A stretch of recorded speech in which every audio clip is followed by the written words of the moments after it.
You might be familiar with the fact that America used to be literally built on railroads. Nowadays, however, passenger rail in the US lags far behind Europe, Japan, and China, where robust high-speed rail networks have been in service for a long time.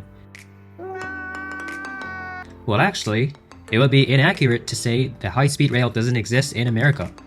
As early as the year 2000, the Acela Express had already begun service using train sets of Alstom and Bombardier technology.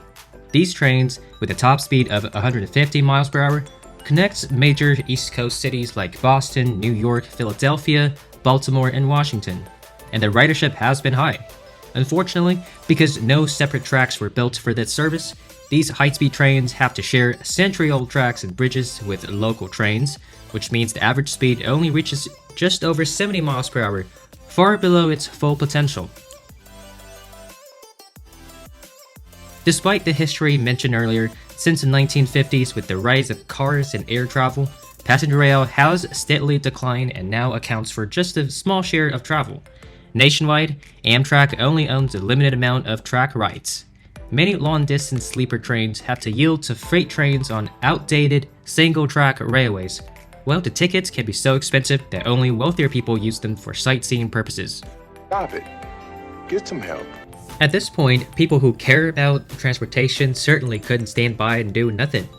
In 2008, California passed a ballot measure to spend $10 billion on building a true high-speed rail between San Francisco and Los Angeles, but the project has stumbled ever since. Endless environmental reviews, land acquisition, and budget increases have drained significant resources, and construction didn't officially begin until 2015. Then came more controversy. Why not start Phase 1 construction near major cities where travel demands are high, instead of the mostly agricultural Central Valley? Officials explained that the terrain around San Fran and LA is rugged, thus costly to build through, while the flat plains between Fresno and Bakersfield can make it easier while their populations have also been growing. Sounds like a lame excuse to me. In any case, it is now estimated this small section will be finished by around 2030, but construction progress has been frustratingly slow for obvious reasons. Of course, with massive costs, this project has been politically controversial.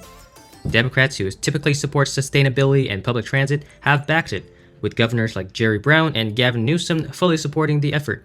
Meanwhile, Republicans who favor small government have been skeptical. During President Trump's first term, federal funding for California's high-speed rail was challenged. Even under Biden, the infrastructure bill faced Republican pushback. For the upcoming second term of Trump, with Elon Musk appointed for the Department of Government Efficiency, who always has had beef with the California government, it wouldn't be good news for the project. No! God, please, no! No! No!